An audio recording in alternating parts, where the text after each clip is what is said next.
Early life and football beginnings. Nico van Kerkhoven was born on March 11, 1972, in the Belgian city of Lier, located in the Flemish region. Growing up in a country with a rich footballing tradition, Van Kerkhoven developed an early love for the sport. His passion for football was ignited through playing with local youth teams, where his natural defensive abilities quickly set him apart from his peers. As a young boy, he was determined to make a career out of football, dreaming of one day playing at the highest level. Van Kerkhoven's formative years in football were shaped by the strong Belgian football culture, and he began to show potential as a solid and reliable defender. His youth career included playing for local clubs, where he earned a reputation for his tough, no-nonsense approach to defending, as well as his ability to read the game and make intelligent decisions under pressure. He had a strong, athletic frame and was known for his physicality, but what set him apart was his tactical awareness and discipline on the field. Club career, rise to prominence. Van Kerkhoven's professional career began in 1990 when he joined the senior team of Liers SK, a club based in his hometown. Liers was a mid-tier club in the Belgian Pro League, but it provided a perfect environment for Van Kerkhoven to develop as a player. His time at Liers was marked by steady progression, and it wasn't long before his hard work was rewarded with a spot in the first team. His early years with Liers were formative, as he was able to refine his defensive skills and learn the intricacies of professional football. Known for his reliability in defense, Van Kerkhoven quickly became a key figure for Liers, playing as a center-back or fullback. His composure on the ball and his ability to organize the defense earned him respect, and he was soon recognized as one of the most promising defensive talents in Belgian football. His performances at Liers attracted the attention of bigger clubs, and in 1996, he made the move to one of Belgium's most prestigious football clubs, RSC Anderlecht.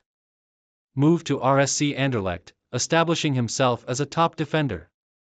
In 1996, Van Kerkhoven took a major step forward in his career when he joined RSC Anderlecht, one of Belgium's most successful and historically rich clubs. The move was a significant leap for the young defender, who was now competing at a higher level with a club that regularly competed for league titles and participated in European competitions. At Anderlecht, Van Kerkhoven was able to refine his defensive skills under the guidance of experienced coaches and alongside world-class players. At Anderlecht, Van Kerkhoven's role as a center-back allowed him to showcase his tactical intelligence and leadership. He became known for his no-nonsense defending, as well as his ability to read the game and anticipate the movement of attackers. His calmness in difficult situations, combined with his strong tackles and aerial dominance, made him a key figure in Anderlecht's defense. His performances were vital to the team's success during this period, as the club competed in both domestic and international competitions.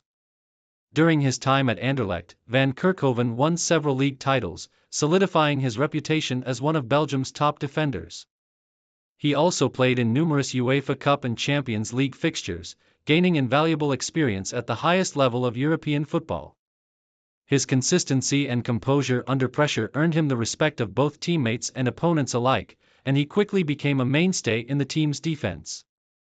International career, representing Belgium on the world stage. As Van Kerkhoven's club career flourished, so did his international career.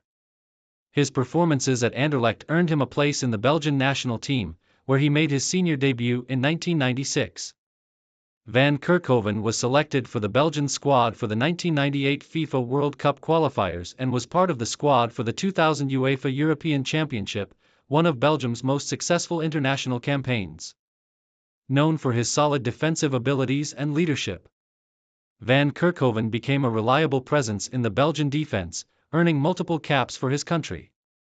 While Belgium did not achieve significant international success during his time with the national team, Van Kerkhoven's professionalism and consistency on the field made him a key figure in the squad. He represented Belgium with pride, playing in crucial World Cup and European Championship qualifiers, as well as friendly matches against some of the world's best teams. His national team appearances were characterized by his solid defensive displays and his ability to bring calm to the back line. In the 2000 European Championship, Van Kerkhoven's leadership and experience helped the team reach the quarterfinals, which was a notable achievement for Belgium. He also represented Belgium in the 2002 FIFA World Cup qualifiers, but Belgium ultimately failed to qualify for the tournament. Van Kerkhoven's international career spanned over a decade, during which he earned 40 caps for his country. Returned to KRC Genk and later career. After a successful spell at Anderlecht, Van Kerkhoven continued his professional journey by joining KRC Genk in 2003. Genk had established itself as a competitive club in Belgium, and Van Kerkhoven's move to the club marked the continuation of his career at the top level of Belgian football. He had already experienced success with Anderlecht, but at Genk, he found a new challenge. Van Kerkhoven quickly became an influential figure in Genk's defense, bringing his vast experience and tactical awareness to a club that was now a consistent challenger for league titles. During his time at Genk, Van Kerkhoven's leadership qualities were evident, and he played a pivotal role in helping the club achieve success in both the domestic league and European competitions. In 2002, he was part of the team that won the Belgian Cup, marking an important milestone in his career. His ability to command the defense and provide stability was invaluable to the club's ambitions. Despite his advancing years, Van Kerkhoven continued to perform at a high level, maintaining his reputation as one of the most reliable defenders in Belgium. He was an anchor at the back for Genk, offering experience and wisdom to the younger players in the squad. Van Kerkhoven's leadership qualities extended beyond his on-field contributions, as he was a mentor to the next generation of Belgian footballers. After a few successful years with Genk, Van Kerkhoven concluded his professional playing career in 2009. His departure from the game marked the end of a remarkable career that had spanned nearly 2 decades and seen him play at the highest levels of both Belgian and international football. Coaching career and mentorship. After retiring as a player, Nico van Kerkhoven did not stray far from football. His deep understanding of the game, particularly in defense, made him a natural candidate for a coaching role. In the years following his retirement, Van Kerkhoven became involved in coaching, particularly at the youth level. He worked with several Belgian clubs to help develop young defenders, passing on the knowledge he had gained during his illustrious playing career. His coaching philosophy emphasized the importance of discipline, tactical awareness, and leadership. Van Kerkhoven believed that the role of a defender was not just to stop the opposition but to organize the back line and bring stability to the team. His teachings focused on reading the game, positioning, and the importance of communication in defense. Of many young Belgian players who look up to him as a model of professionalism and success. Early life and youth career. Goran Vlahovic was born on August 7, 1972, in Nova Gradiška, then part of Yugoslavia, now Croatia. Growing up in a sports-loving household, Vlahovic developed an early passion for football. Like many children in the region, he honed his skills in local youth clubs, displaying remarkable talent and a keen eye for goal.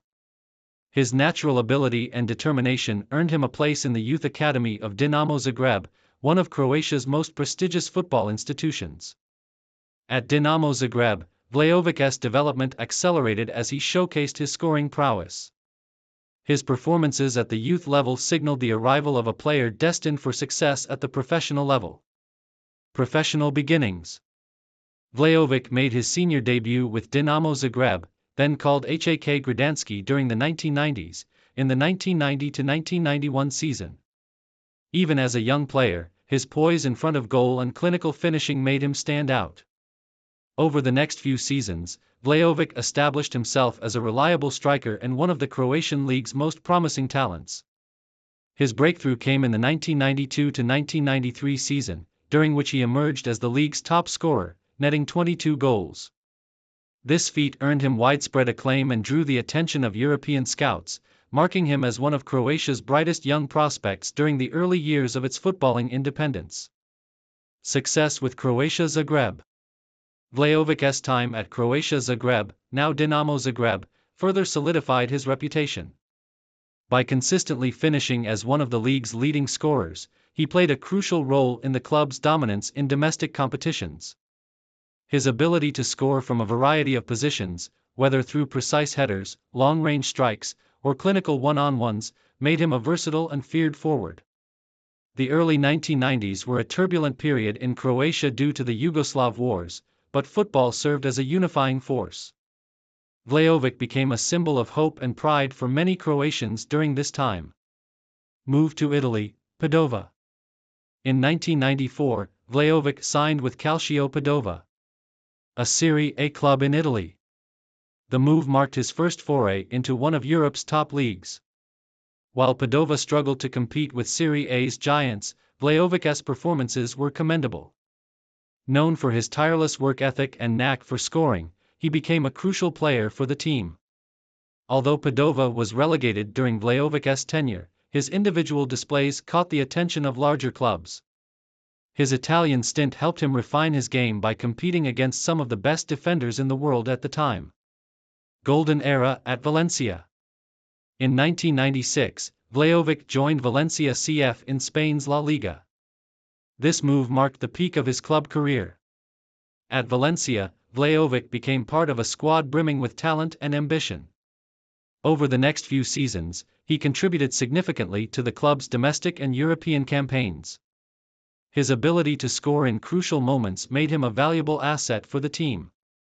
Vlahovic played alongside stars such as Claudio Lopez and Gaizka Mendieta during his time at Valencia. Although injuries limited some of his contributions, his time in Spain established him as a respected figure in European football. Later club career. In 1999, Vlahovic returned to Italy, joining Panathinaikos, one of Greece's most successful clubs. During his time with the Greek giants, Vlahovic enjoyed a career resurgence. He played a pivotal role in Panathinaikos' domestic successes and European campaigns, including appearances in the UEFA Champions League. Vlahovic retired from professional football in 2004, bringing an end to a career that spanned over a decade and saw him play in some of Europe's most competitive leagues. International career. Vlahovic's international career with Croatia is one of his most defining achievements. He was part of the squad that represented Croatia during their debut international tournament at Euro 1996. Vlahovic scored one of the most memorable goals of the tournament in Croatia's group stage match against Turkey. His late goal, a stunning solo effort, secured a 1-0 victory and demonstrated his ability to perform on the biggest stage. Vlahovic was also a member of Croatia's historic 1998 FIFA World Cup squad, which finished third in the tournament. Although his role was limited due to the presence of other star forwards like Davor Šuker, Vlahovic's contributions were significant. His experience and leadership helped guide the team through its remarkable campaign, cementing Croatia's place among the elite of world football. In total, Vlahovic earned 52 caps for Croatia, scoring 15 goals between 1992 and 2002. His performances for the national team are remembered fondly by Croatian fans. Style of play. Goran Vlahovic was known for his composure under pressure, sharp instincts in front of goal, and ability to read the game. His versatility allowed him to operate as a lone striker or in partnership with other forwards. While not the most physically imposing player, Vlahovic's intelligence, positioning, and technical skill made him a constant threat to opposing defenses. Post-retirement life. After retiring from professional football, Vlahovic stayed connected to the sport. He took on roles as a pundit and analyst, providing insights into Croatian and international football. His deep understanding of the game and articulate commentary have made him a respected figure in the footballing community. Legacy. Goran Vlahovic's career is a testament to his skill, determination, and ability to adapt to different challenges. From his early days as a prolific scorer in the Croatian league to his success on the international stage, Vlahovic left an indelible mark on football. He is remembered as one of Croatia's finest forwards, a player who represented his country with distinction and brought pride to its footballing heritage. Conclusion. Goran Vlahovic's journey from the youth fields of Nova Gradiška to the grand stages of European football encapsulates the spirit of perseverance and excellence. Whether scoring vital goals for his clubs or helping Croatia achieve historic milestones, Vlahovic's contributions to football remain cherished. His legacy continues to inspire aspiring footballers in Croatia and beyond. Early life and beginnings in football. Christian Abbiati was born on July 8, 1977, in the northern Italian city of Abbiategrasso, located in the Lombardy region, just outside of Milan. His early exposure to football came from his local surroundings, with the passion for the sport deeply embedded in Italian culture. Raised in a family that valued football, Abbiati's natural talent in the sport became evident from a young age.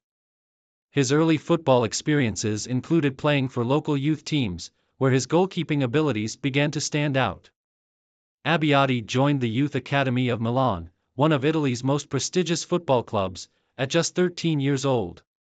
He was enrolled into the famed AC Milan youth system in 1990, where his potential as a goalkeeper was nurtured. His performances in the youth teams demonstrated a combination of solid reflexes, composure under pressure, and a strong understanding of the game.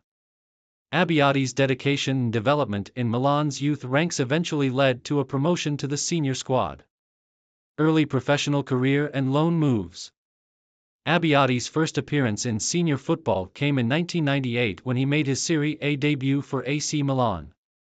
However, despite his promise, the highly competitive environment at Milan meant that he struggled to secure a regular first-team place. As a result, Milan loaned him out to various clubs in order to provide him with the necessary playing time to further develop his skills.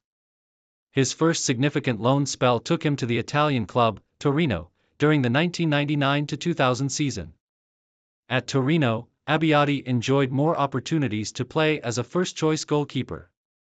His performances were solid, and the spell was important for his development as it gave him invaluable experience in Italy's top flight. He quickly earned a reputation for his shot-stopping ability and commanding presence in the penalty box. Abbiati's brief but impactful time at Torino helped him to grow as a goalkeeper and attract the attention of other top clubs in Italy. Breakthrough at AC Milan. After his loan spell at Torino, Abbiati returned to Milan in 2000, where he began to find more consistent opportunities in the first team. However, Milan had a number of experienced goalkeepers at the time, including the legendary Dida, which limited Abbiati's chances to be a regular starter. Nonetheless, his performances when called upon, including some crucial saves in Serie A matches, earned him praise and respect. Abbiati's big breakthrough with Milan came in the mid-2000s when he established himself as one of the club's most reliable goalkeepers. During the 2004-2005 and 2005-2006 seasons, he became Milan's number one choice between the posts. His performances in the 2004-2005 UEFA Champions League campaign were especially impressive, culminating in his appearance in the final against Juventus. Although Milan lost that final on penalties, Abbiati's consistent performances throughout the competition solidified his place as one of Italy's top goalkeepers. Peak years at Milan and success. Abbiati's peak years came during his time as Milan's starting goalkeeper, particularly in the late 2000s. His leadership on the field, paired with his solid reflexes and ability to make key saves in critical moments, made him an essential figure in Milan's squad. Under coach Carlo Ancelotti, Milan achieved great success both domestically and in Europe. In 2007, Milan reached the pinnacle of European club football by winning the UEFA Champions League. Abbiati played a crucial role in the knockout stages of the competition, making several important saves to help Milan secure their seventh European Cup. His most memorable performance came during the semi-final against Manchester United, where he produced crucial stops to ensure Milan's progression to the final. Milan went on to defeat Liverpool 2-1 in the final, securing a second Champions League title in just 3 years. Along with his European triumph, Abbiati also helped Milan achieve success in domestic competitions, including winning the Coppa Italia and the Serie A title during his time at the club. His consistency and reliability were integral to Milan's success during this period, as he continued to impress with his ability to stop shots from distance, command his defense, and act as a calming influence during high-pressure moments. Later years at Milan and challenges. As Abbiati entered his 30s, he began to face increasing competition for the number one goalkeeper spot at Milan. The club signed new goalkeepers, and the rise of younger talents, including Gianluigi Donnarumma, started to shift the landscape at Milan. Despite these challenges, Abbiati remained a key figure at the club, offering valuable experience and mentorship to younger players.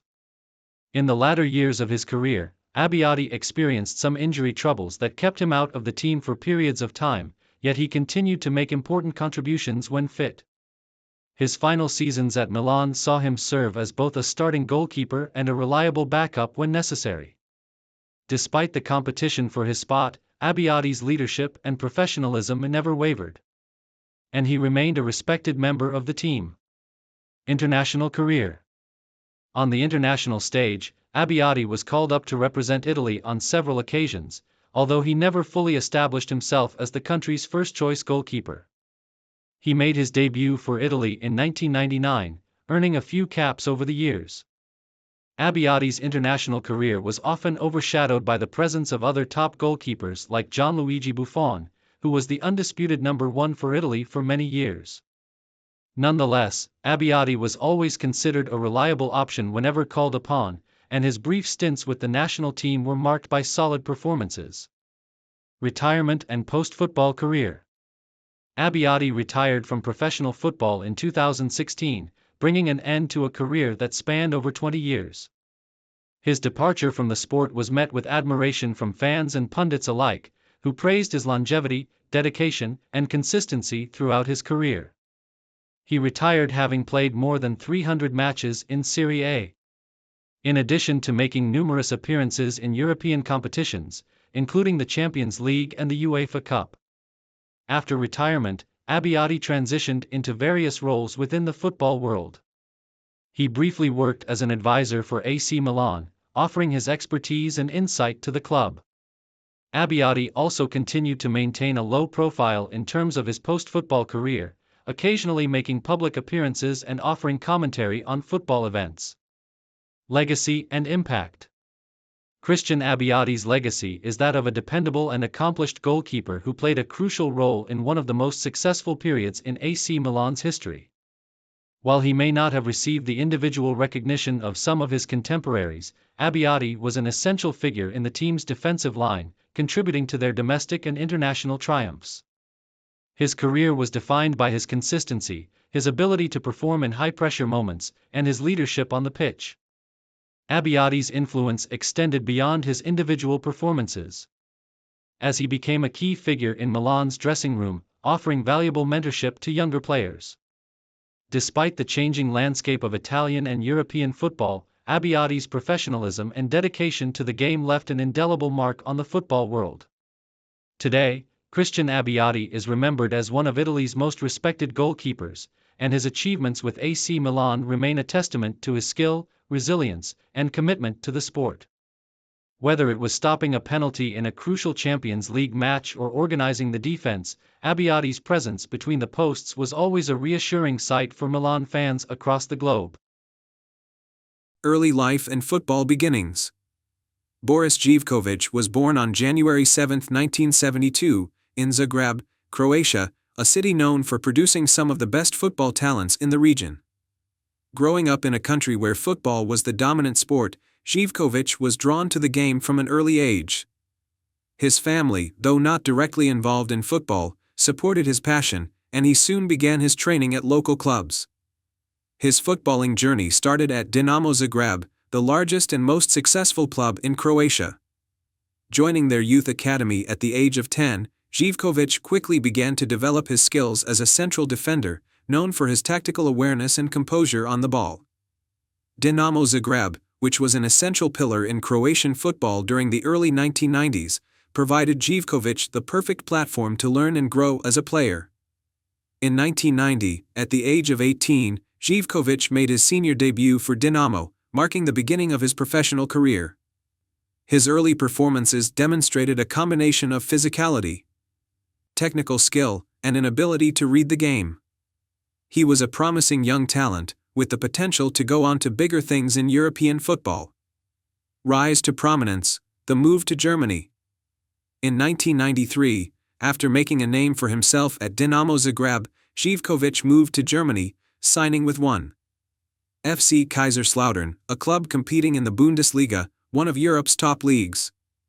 The decision to move to Germany was pivotal in Živković's career, as it allowed him to compete at a higher level, sharpening his skills against stronger opposition.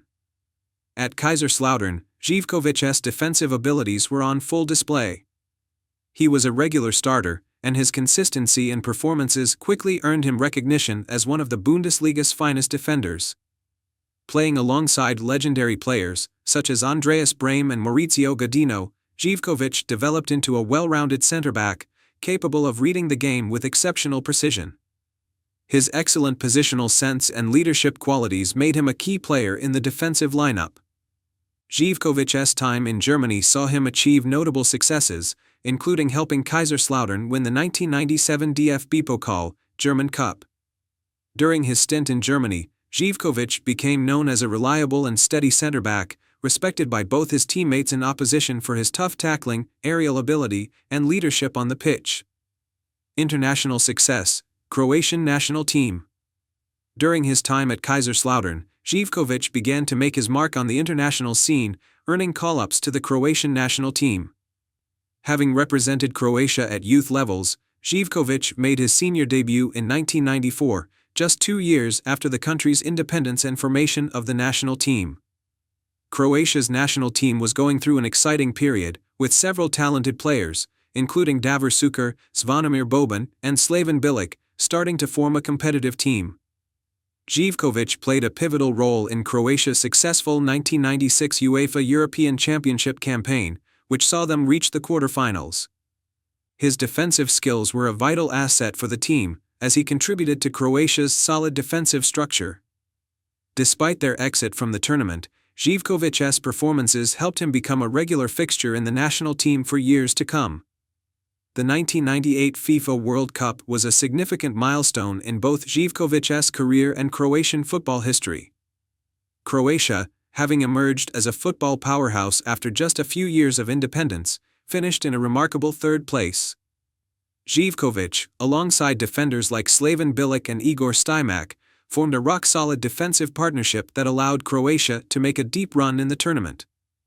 Though Croatia's attacking prowess, led by Davor Šuker, was often in the spotlight, Živkovic's defensive displays were critical to the team's success. His ability to neutralize some of the best attacking players in the world earned him widespread acclaim. The World Cup performance solidified his reputation as one of the top defenders in Europe. The move to Italy, a stint with Bologna. In 2000, after 6 successful years in Germany, Živković moved to Italy to play for Bologna FC, a club competing in Serie A. The Italian league was known for its defensive rigor, making it an ideal destination for a player like Živković, whose strengths lay in his defensive abilities. His time at Bologna was marked by consistency and solid performances. Živković formed part of a well-organized defense, contributing to the team's relative success in Serie A. While Bologna did not challenge for the title during Živkovic's time there, the club remained competitive in the league, and Živković continued to earn praise for his performances. Although injuries plagued his time in Italy, Živkovic's experience and leadership made him a vital presence in Bologna's defense. His tactical awareness and ability to organize the backline were crucial to the team's defensive stability. Later career, returned to Croatia and final years. After his stint in Italy, Živković returned to Croatia in 2004, signing with Dinamo Zagreb for a second spell at the club where he had started his professional career. He spent the final years of his playing career at Dinamo, where he helped the team win several Croatian First League titles, cementing his legacy as one of the greatest defenders in the country's history. Živkovic's return to Croatia allowed him to wind down his playing days with a familiar and beloved team, where he was able to contribute his vast experience to the club's success. He retired from professional football in 2007, after a long and successful career in both club and international football. Legacy and post-retirement. Boris Živković is remembered as one of Croatia's finest defenders, with a career that spanned across multiple countries and top-tier leagues. His leadership, tactical intelligence, and defensive capabilities set him apart as a rock at the heart of defense for both club and country. Although he never played for one of Europe's top elite clubs during his peak years, his consistency and commitment to his teams earned him the respect of coaches, teammates, and opponents alike. His role in Croatia's third-place finish at the 1998 World Cup remains one of the highlights of his international career, and he was instrumental in helping the team build a solid foundation that would continue to compete at the highest level. After retiring, Živković has largely stayed out of the public eye, though he has remained involved in football in various capacities, including mentoring and coaching roles. He is also remembered as a player who was beloved by fans in both Croatia and abroad, particularly in his time with Kaiserslautern and Dinamo Zagreb. Conclusion: Boris Živković's career stands as a testament to the value of consistent, hard-working defenders who may not always grab the headlines but are nonetheless vital to a team's success. From his early days at Dinamo Zagreb to his role in Croatia's World Cup successes, Živković's footballing journey was one of resilience, skill, and leadership. His ability to read the game and his calm demeanor under pressure made him one of the finest defenders of his generation. And his legacy remains strong in the hearts of Croatian football fans. Early life and beginnings in football. Ivan Jacinto Cavides was born on October 24, 1979, in Guayaquil, Ecuador, into a family with strong connections to football. His father, a former professional player, introduced him to the sport at a young age. Growing up in Ecuador's coastal city, Cavides quickly developed a love for football and exhibited a natural flair for the game. His early years were marked by an intense passion for the sport, and he quickly became recognized as one of the country's most promising talents. At just 8 years old, Ivan joined the youth system of the prominent Ecuadorian club Emelec, one of the top clubs in Ecuador. This marked the beginning of his journey toward professional football. Cavides stood out from the beginning with his remarkable dribbling skills, quick feet, and creativity on the ball. As he progressed through the ranks of Emelec, it became increasingly clear that his talent could take him far beyond Ecuadorian youth football. By the age of 16, Cavides had made his debut for the senior team, marking the start of a professional career that would see him become one of Ecuador's most prominent footballing exports. Rise to prominence in Ecuador. Cavides quickly became one of the most exciting players in the Ecuadorian Serie A. His performances for Emelec during his early career drew the attention of scouts from both domestic and international clubs. His ability to beat defenders with ease, his speed, and his natural eye for goal made him a standout figure in Ecuadorian football. In 1998, Cavides made a move to Barcelona SC, one of the biggest clubs in Ecuador, further solidifying his reputation as one of the top young talents in South America. At Barcelona SC, Cavides enjoyed his first taste of success on a larger scale. His time at the club was marked by his contribution to the team's attacking play, with his pace, skill, and vision being a significant asset in the offensive third. This period allowed Cavides to grow both as a player and as a leader, with his leadership qualities becoming more evident. His exceptional performances in the Ecuadorian league and his growing popularity did not go unnoticed by European clubs. By 2000, Cavides had earned a move to Spain's La Liga, marking the beginning of his European journey. European journey, the move to Spain. In 2000, Cavides moved to La Liga after signing with Real Betis in Spain. His time in Spain marked the next stage in his career, where he would face higher levels of competition. Upon arrival in Spain, Cavides was immediately seen as a promising talent who could bring flair and creativity to Real Betis' attacking play. However, his transition to European football was not without its challenges. Like many South American players making the move to Europe, Cavides had to adjust to the tactical and physical demands of European football. While he displayed flashes of brilliance, Cavides struggled with consistency during his first season. Despite showing glimpses of his potential, he struggled to cement a regular spot in the starting lineup. After just one season with Real Betis, he moved on to Granada CF, another Spanish club, on loan. This period was marked by a struggle to find consistent form, but it also presented an opportunity for Cavides to adapt to European football at a deeper level. However, despite these early setbacks, Cavides' career in Europe was far from over. His persistence and raw talent eventually caught the eye of other clubs across Europe. The move to Italy and international recognition. In 2002, after his time in Spain, Cavides made a high-profile move to Italy's Serie A, signing with Perugia. The Italian league was known for its intense defensive structures, which made it a challenging environment for many attacking players. Kvyat, however, seemed to thrive under the tactical nature of Italian football. His time at Perugia marked a major turning point in his career. He gained recognition for his technical skills, vision, and ability to link up play. His quick dribbling and flair set him apart from other attacking players, and he soon became a key figure in the team's offense. During his time in Italy, Kvyat's performances did not go unnoticed by Ecuador's national team selectors. By 2003, he was called up to represent Ecuador on the international stage, marking the beginning of his significant impact on his country's national team. His international debut came during the 2002 World Cup qualifiers, where his skills in attack helped elevate Ecuador to the top of the South American qualifying table. Kvyat played a pivotal role in Ecuador's qualification for the 2002 FIFA World Cup, becoming a vital player in the national team's attack. His contribution to Ecuador's success was a moment of national pride, as it marked the country's first appearance in the World Cup finals. Although Ecuador did not progress far in the tournament, Kvyat's performances in the qualifiers and the World Cup helped solidify his reputation as one of the most talented attacking players in South America. The peak of his career, success with Ecuador and abroad. Kvyat's peak years in football came in the mid-2000s, both with Ecuador and in various European clubs. His performances for Ecuador were instrumental in the country's success on the international stage. In the 2006 FIFA World Cup, Kvyat played a crucial role in Ecuador's impressive run to the round of 16, where they were eliminated by England. His pace, skill, and creativity were vital to Ecuador's attacking play, and his partnership with other key players such as Antonio Valencia made Ecuador a formidable force in South American football. At the same time, Kvyat continued to experience a relatively successful club career.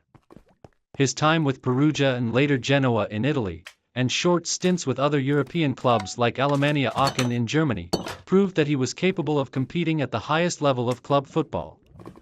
However, Kvyat never managed to replicate the same level of consistency at the club level that he demonstrated with Ecuador's national team. Throughout his peak years, Kvyat remained a highly sought-after player. His ability to influence matches with moments of brilliance, particularly with his dribbling and precise passing, kept him in demand among European clubs. However, after the peak of his career, the latter part of the 2000s and 2010s was marked by a series of moves to smaller clubs and more irregular performances, as injuries and inconsistent form began to take their toll. Later years and decline. As Kvyat entered the twilight of his career, his performances began to wane.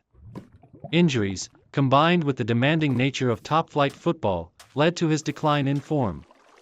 His moves to clubs in the lower divisions of European football and a return to Ecuador marked the final stages of his playing career. Despite these setbacks, Kvyat's legacy within Ecuadorian football remained intact. He was widely regarded as one of the most skilled players of his generation, known for his creativity, technique, and vision on the ball. His influence on Ecuadorian football, both at the club and international level, continues to be celebrated, and he remains a beloved figure among football fans in his home country. Retirement and legacy. Ivan Kvyat retired from professional football in 2015, bringing an end to a career that had spanned over 15 years at the highest levels of club and international football.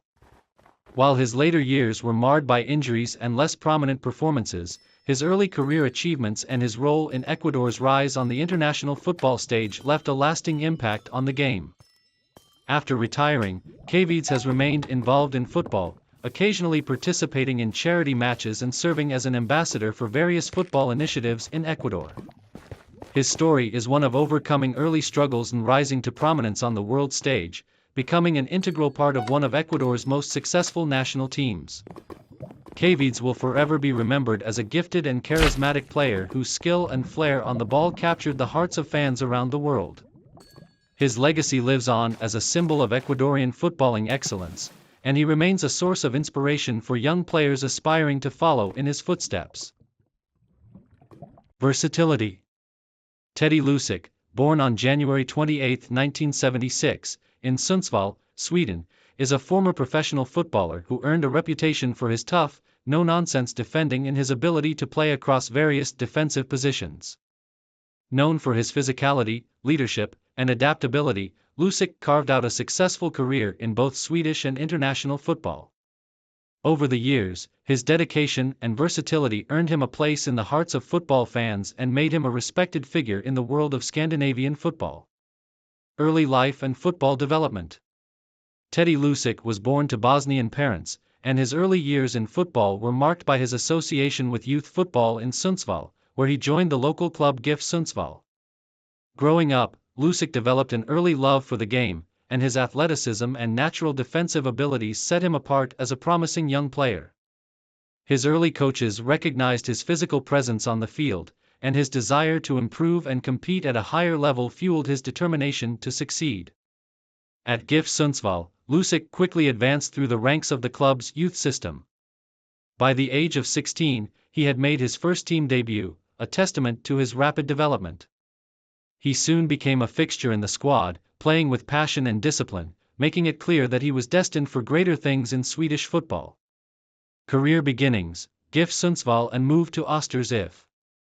Lucic's professional career began in earnest with GIF Sundsvall in the Allsvenskan, Sweden's top-tier league.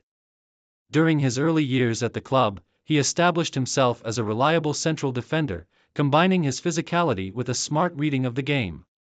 He quickly gained a reputation for his leadership, especially given his ability to marshal the defense and organize the back line.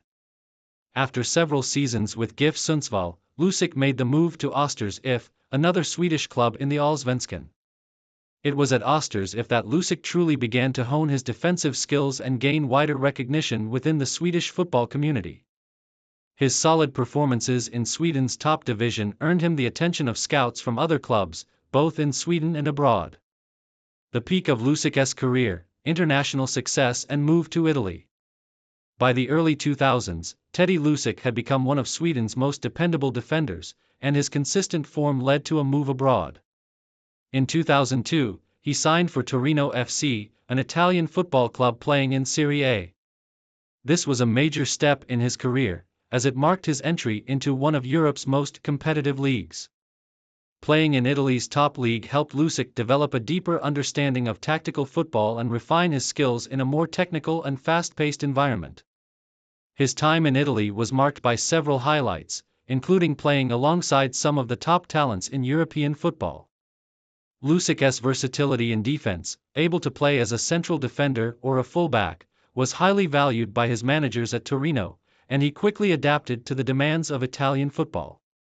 His time at Torino also saw him gain exposure to international club competitions, such as the UEFA Cup, which was an important part of his footballing development. Returned to Sweden and continued success. After his stint in Italy, Lucic returned to Sweden in 2006, signing with AIK, one of the country's most prominent football clubs. His return to Swedish football proved to be a productive one, as he played a crucial role in AIK's defensive setup. During his time at the club, Lucic's experience and leadership were instrumental in helping AIK secure several domestic trophies, including the Allsvenskan title in 2009. Lucic's performances at AIK further cemented his reputation as a stalwart of Swedish football. His leadership on and off the pitch was invaluable, and his consistency made him a key figure in the team. During his time with AIK, Lucic became known for his physical presence and ability to win aerial duels, as well as his intelligent positioning and composure under pressure. International career, representing Sweden. While Lucic's club career flourished, he also earned international recognition. He made his debut for the Swedish national team in 2001, and over the years, he earned multiple caps for his country. Although Lucic was not a permanent fixture in Sweden's starting lineup, he was a valuable squad player, known for his versatility and tactical awareness. He earned his place in key international matches and played an important role in Sweden's defense during their participation in international tournaments.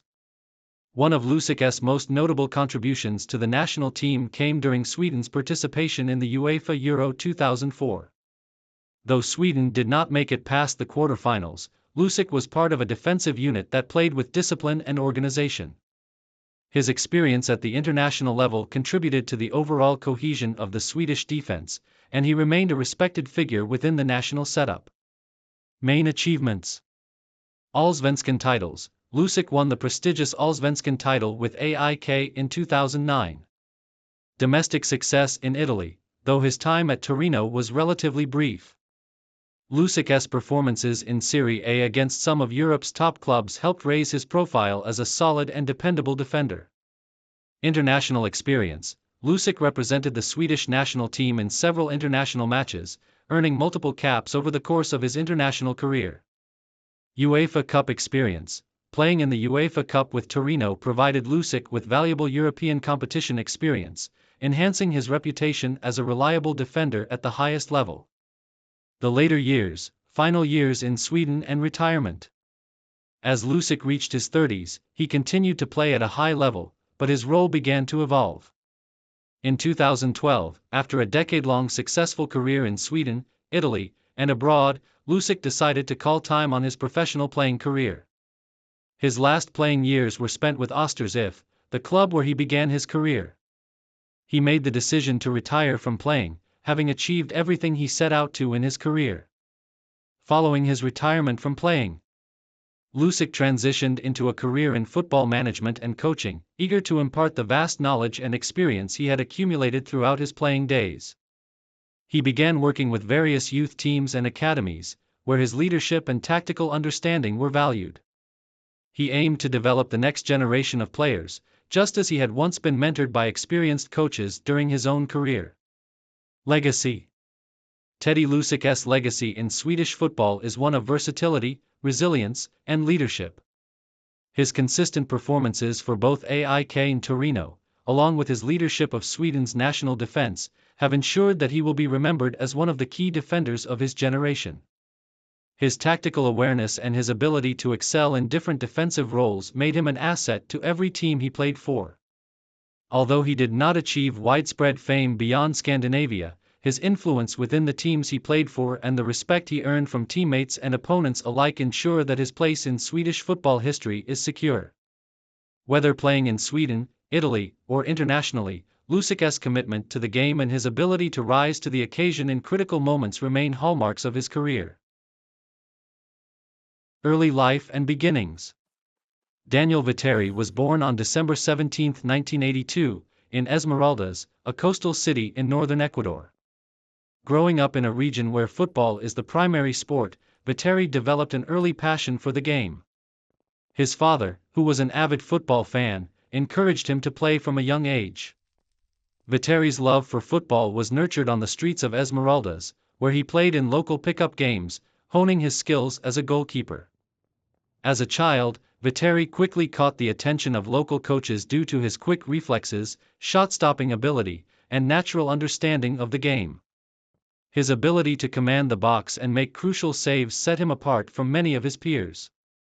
By the age of 14, Vitteri joined the youth system of Liga Deportiva Universitaria de Quito, LDU Quito, one of Ecuador's most successful football clubs. This marked the beginning of his professional journey. Rise to prominence at LDU Quito. Vitteri's time in the LDU Quito youth system proved to be a turning point in his career. He was known for his incredible work ethic and focus, qualities that allowed him to rise quickly through the ranks. Although LDU Quito has long been known for producing talented players, it was Vitteri's dedication and natural talent that caught the eye of the first-team coaching staff.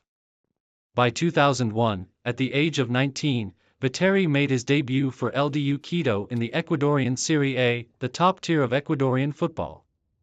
As a young goalkeeper, it was a big challenge to step into the pressure of first-team football, but Vitteri's composure and maturity on the field showed his readiness.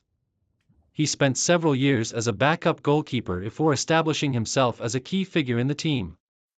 His breakthrough came in 2003, when Vitteri was given more playing time and began to showcase his potential. Vitteri's rise to prominence came during a season where LDU Quito enjoyed considerable success in both domestic and international competitions. His ability to produce crucial saves in high-pressure moments was pivotal to the club's campaigns. And he quickly earned a reputation as one of Ecuador's most reliable goalkeepers. International recognition and move abroad. As Vitteri's stock continued to rise at LDU Quito, his performances attracted attention from clubs outside Ecuador. In 2005, after several successful seasons with the club, Viteri made his international debut for the Ecuador national team. He was called up for a World Cup qualifying match against Brazil, a game that further solidified his status as one of Ecuador's top goalkeepers. Although Viteri did not play as frequently in the early stages of his international career, his presence in the national squad allowed him to gain valuable experience. In 2006, Viteri was offered a move to Argentina, where he signed with Club Atlético Independiente, one of the most storied football clubs in South America. Playing in Argentina marked a significant shift for Viteri, as the country's football culture was known for its intensity and competitiveness. Viteri faced a tough adjustment, with the high level of play demanding even more from his abilities. However, he quickly adapted to the fast-paced nature of Argentine football, and his performances helped establish him as a solid goalkeeper on the continent.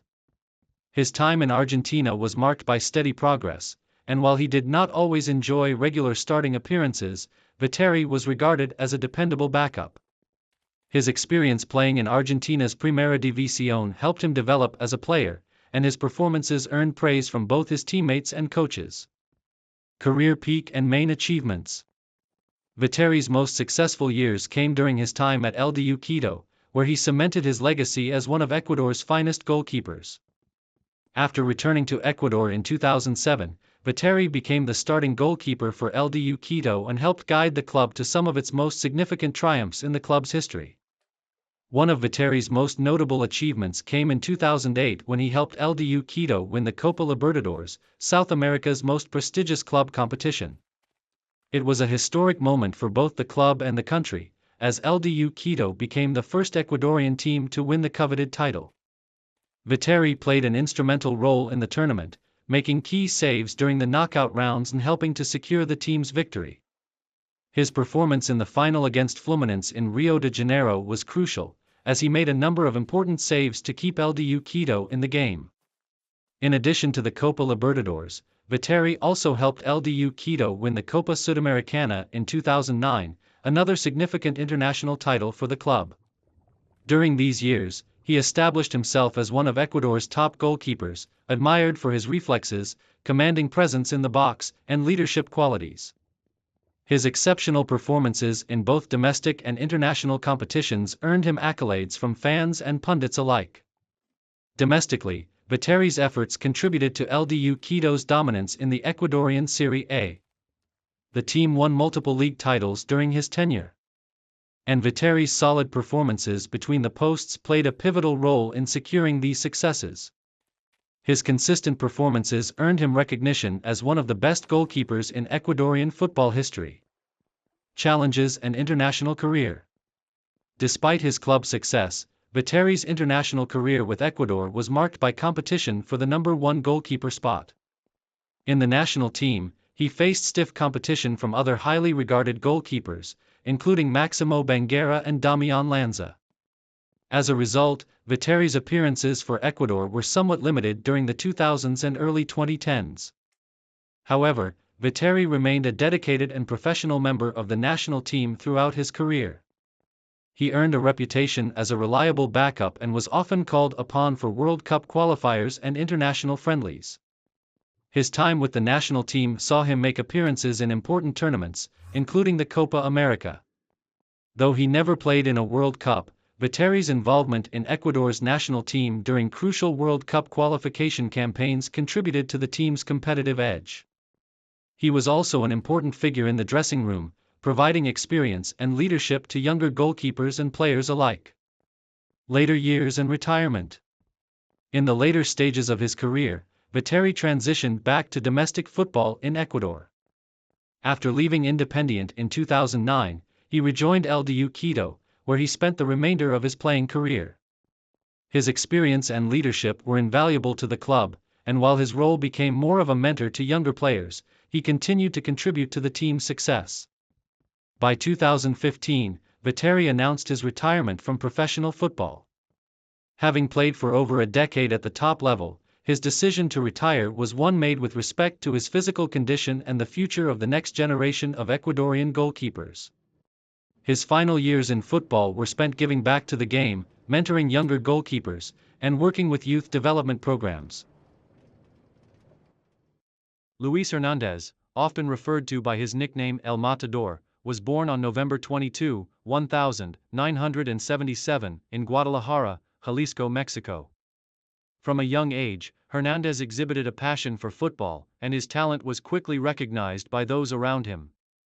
Growing up in a city with a rich footballing history, he was exposed to the sport early and played in local youth teams, eventually joining the youth academy of the prestigious club, Chivas Guadalajara. During his time at Chivas, Hernandez developed his skills as a forward, noted for his pace, agility, and keen eye for goal. He quickly rose through the ranks and made his debut for the senior team in 1996, at just 18 years old. His breakthrough into the first team came with his ability to exploit space in the opposition's defense and his clinical finishing in front of goal. It was clear that Hernandez had the potential to be a star in Mexican football. His playing style was characterized by his direct approach to attacking and his tenacious spirit, which endeared him to fans and coaches alike.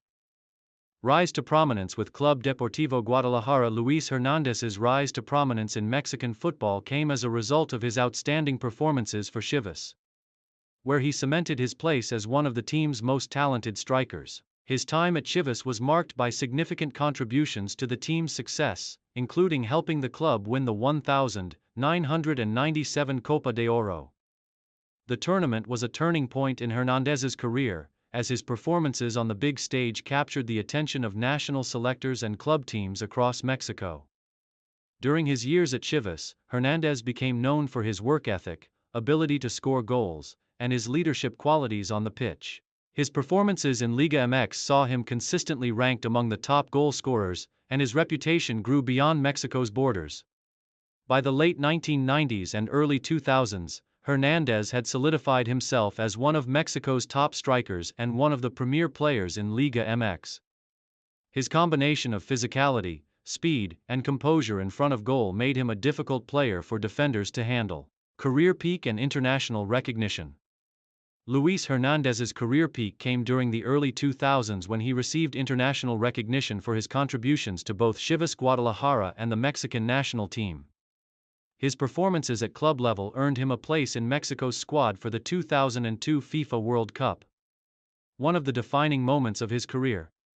Hernandez's time at the World Cup was significant not only for his involvement in a major tournament but also for his ability to deliver crucial performances on the global stage. In the 2002 World Cup, Hernandez became widely known for his exciting and passionate play. While he did not score in Mexico's opening match against Italy, he was instrumental in helping the team to advance from the group stage. The 2002 FIFA World Cup was a turning point in Hernandez's international career, as his impressive work ethic and skill in high-pressure situations helped solidify his place in Mexican football history. Hernandez's time at the 2002 World Cup allowed him to demonstrate his ability to compete at the highest level, and it marked the culmination of his rise as one of Mexico's top talents. His energy and pace earned him a reputation as a reliable and dangerous forward for the national team. However, it was his performances in domestic competitions, particularly in Liga MX, that continued to define his career. Main achievements and domestic success. Luis Hernandez's main achievements throughout his career reflect his consistency and contributions to both his club and the Mexican national team. Some of his most notable achievements include 1997 Copa de Oro. As part of Chivas Guadalajara, Hernandez helped the team secure the Copa de Oro, a prestigious domestic tournament that saw Chivas take the title. Liga MX. Success. Hernandez's club career was largely spent in Mexico, where he won multiple league titles with Chivas Guadalajara, establishing himself as one of the team's top players during the late 1990s and early 2000s. His ability to score goals and create opportunities was pivotal in his team's success in Liga MX. 2002 FIFA World Cup. Hernandez was a key player for the Mexican national team during the 2002 FIFA World Cup, participating in all of Mexico's matches in the tournament. Although he did not score a goal, his work ethic and contributions were crucial to Mexico's success in reaching the round of 16. In addition to these major accomplishments, Hernandez was also recognized for his individual performances in Liga MX, where he consistently ranked among the league's top scorers. His reputation as a fast, strong, and versatile forward made him a sought-after player in Mexican football during his prime years. He was particularly well regarded for his ability to break down defenses with his combination of speed and technical skills. Final years and retirement. Luis Hernandez's later years in football saw him move to various clubs in Mexico, but his influence on the pitch gradually diminished as he entered his 30s. His time at Chivas Guadalajara came to an end in 2004, but he continued to play for other Mexican clubs, including Tigres UNL, where he spent several seasons in the mid-2000s. His final years in football were marked by a transition from being a starting forward to more of a supporting role as younger players began to take the spotlight. Despite this, Hernandez remained an important figure in the Mexican football scene, known for his leadership and experience. He retired from professional football in 2009, bringing an end to a successful career that spanned over a decade. His post-retirement life has included various ventures, and he remains a respected figure in Mexican football for his contributions to the sport. Legacy. Luis Hernandez's legacy in Mexican football is secure as one of the country's most dynamic and passionate forwards. Known for his energy, quickness, and ability to score goals, he made a lasting impact both at the club and international levels. His contributions to Chivas Guadalajara and the Mexican national team are still celebrated by fans of the sport, and he is regarded as a symbol of Mexican football during the late 1990s and early 2000s. Though he was never able to secure a major international trophy, Hernandez's efforts in both domestic and international competitions earned him widespread respect as one of Mexico's most respected players of his era. His commitment to the national team during key moments, particularly during the 2002 World Cup, ensured that his name would be remembered as one of Mexico's standout players. Today, Luis Hernandez's impact on Mexican football continues to be celebrated, and he remains a beloved figure in the country's footballing history. Early life and beginnings. Born on January 26, 1983, in Guadalajara, Jalisco, Francisco Gabriel de Anda was introduced to football at a young age, being part of a family with a strong affinity for sports. His passion for the game was clear early on, and his talent as a midfielder soon became evident. Growing up in the vibrant football culture of Mexico, where the sport holds immense importance, Gabriel developed his skills through local clubs before joining Club Atlas, one of the prominent football institutions in his hometown. De Anda's early career mirrored that of many young players: intense training, a desire to improve, and the drive to succeed. His natural ability in the midfield, his passing range, vision, and tactical awareness set him apart. This early promise led to his promotion to Atlas's first team, where he quickly made his mark. The rise at Atlas. Gabriel de Anda's professional debut for Atlas came in 2001, when he was just 18 years old. At Atlas, he began his rise as a promising talent in the Liga MX. His ability to read the game and his dynamic passing made him a key figure in the midfield. Although Atlas struggled to capture major titles during this period, de Anda's individual performances were consistently strong, and he became a regular starter for the team. By the early 2000s, de Anda's stock began to rise in Mexican football. His leadership skills, coupled with his consistent performances in one of the toughest leagues in North America, attracted attention from both local and international clubs. While he played for Atlas, he was not only developing into a reliable midfielder but also a leader on the pitch, gaining respect from teammates and coaches alike. The move to Club America and national attention. In 2004, after impressing with Atlas, de Anda moved to Club America, one of the most prestigious football clubs in Mexico. Joining a team with such a rich history in Mexican football represented a new challenge for him, as he now played alongside some of the best players in the league. At Club America, Gabriel experienced an elevated level of competition, which further refined his skills and expanded his football IQ.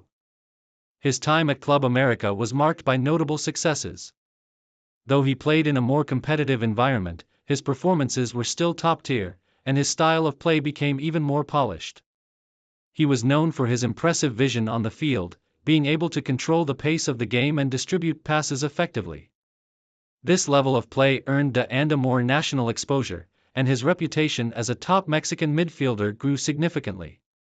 While his stint at Club America was relatively short-lived, De Anda's time in the capital was an important part of his development. He was able to showcase his talents on the national stage, which eventually led to an opportunity to represent his country at the international level. International breakthrough and national team. De Anda's performances in Liga MX didn't go unnoticed by Mexico's national team scouts. His potential as a midfielder and his skill set made him a strong candidate for a call-up to the Mexican national team. His international debut came in 2004, during a friendly match against Colombia.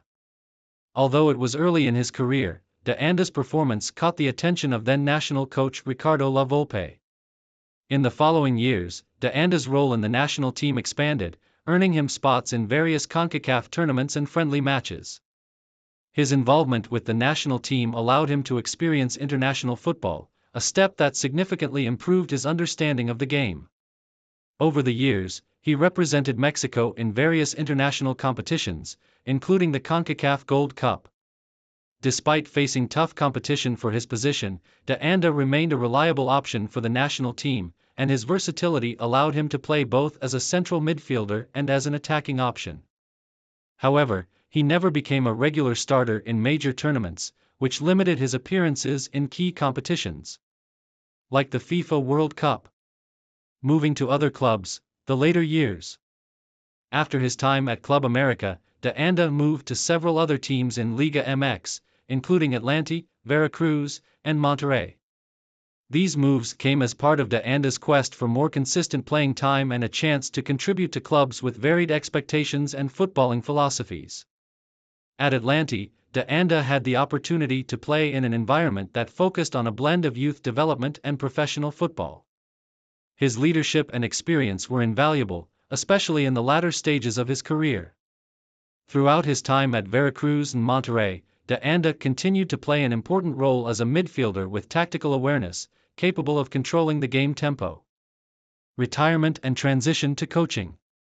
After a lengthy career in Liga MX, Gabriel De Anda announced his retirement from professional football in 2017, at the age of 34. His decision to retire came after years of playing at a high level in Mexico's top league, where he had accumulated a wealth of experience. Following his retirement, De Anda transitioned to coaching, using his knowledge of the game to mentor young players and manage football teams. In addition to coaching, De Anda has worked as a football analyst and commentator, using his understanding of the game to provide insightful opinions on matches, player performances, and tactics. His post-playing career is a reflection of his passion for football and his desire to stay involved in the sport he loves. Legacy. Though De Anda may not have become one of Mexico's most decorated footballers, his contributions to Liga MX and the Mexican national team remain significant. His time at clubs like Atlas, Club America, and others made him a well-known figure in Mexican football, and his ability to control the midfield and set up key plays was widely recognized by fans and pundits. De Anda's career also serves as an example of a player who, despite not always being in the spotlight, consistently delivered performances that helped his teams compete at the highest level. His legacy is built on his reliability, versatility, and intelligence on the field, and he is remembered as one of the steady midfielders of his generation.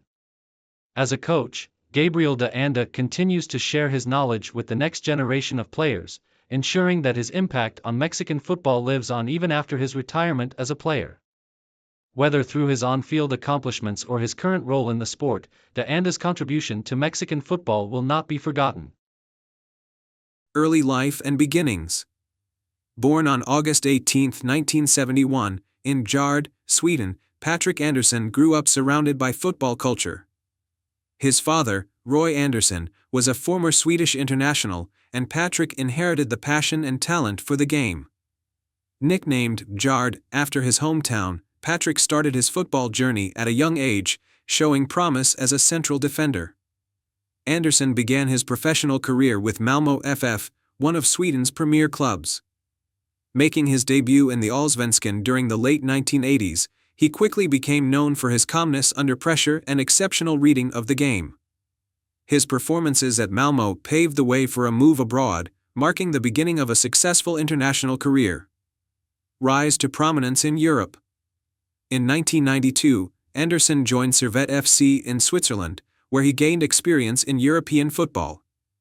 However, it was his transfer to the Bundesliga in 1993 with Borussia Mönchengladbach that truly showcased his potential. At Mönchengladbach, Anderson matured as a defender, earning a reputation for his strong tackling, aerial prowess, and leadership. His efforts were rewarded in 1995 and the club won the DFB Pokal, one of Germany's most prestigious trophies. His performances in Germany brought him international recognition, and Anderson became a mainstay in Sweden's national team. His ability to perform consistently against top European clubs made him a sought-after player. Peak years at Bayern Munich. In 1999, Anderson made a high-profile move to Bayern Munich, one of Europe's elite clubs. His time at Bayern represented the peak of his career. As part of a star-studded lineup, Anderson played a crucial role in helping the team achieve significant success. Bayern won consecutive Bundesliga titles in 1999 to 2000 and 2000 to 2001, with Anderson forming the backbone of their defense. One of the most iconic moments of Anderson's career came in the final match of the 2000 to 2001 Bundesliga season, when he scored a last-minute free kick against Hamburg SV to secure the league title for Bayern. The goal is etched in the club's history as a defining moment of determination and skill. In addition to domestic success, Anderson was part of the squad that won the UEFA Champions League in 2001, though injuries limited his participation in the final stages of the competition. Nevertheless, his contributions throughout the campaign were invaluable. International career and achievements. Patrik Andersson made his debut for the Swedish national team in 1992, quickly establishing himself as a defensive stalwart. One of his career highlights was Sweden's performance in the 1994 FIFA World Cup, where the team secured an impressive third-place finish. Andersson was instrumental in Sweden's defense, helping the team overcome formidable opponents like Romania and Bulgaria. He also represented Sweden in multiple UEFA European Championships, including the tournaments in 2000 and 2004. Known for his reliability and leadership, Andersson was often the defensive anchor in the Swedish lineup. Over his international career, he earned 96 caps, scoring 3 goals and becoming one of the most capped players in Sweden's history. In recognition of his excellence, Andersson was awarded the Guldbollen, Swedish Player of the Year, in 1995 and 2001, cementing his status as one of Sweden's greatest players. Later years and retirement. In 2001, Andersson transferred to Barcelona, where injuries unfortunately hampered his ability to make a significant impact. Despite these setbacks, he remained a respected figure in the squad, providing valuable experience and guidance to younger players. Returning to Malmö FF in 2004, Andersson brought his career full circle. His presence bolstered the club's defense and helped inspire a new generation of players. After one season, he retired in 2005, leaving behind a legacy of professionalism, leadership, and resilience. Legacy and post-retirement. Patrik Andersson is celebrated as one of Sweden's greatest defenders. His performances for both club and country showcased his ability to compete at the highest level. And his contributions to Bayern Munich's dominance during the late 1990s and early 2000s are fondly remembered by fans. Post-retirement, Andersson has stayed connected to football through ambassadorial roles and involvement in youth development programs. His journey from a small-town talent in Bjard to a globally recognized footballer serves as an inspiration to aspiring players in Sweden and beyond. As a player who thrived under pressure and consistently delivered for his teams, Patrik Andersson's legacy is one of excellence and dedication.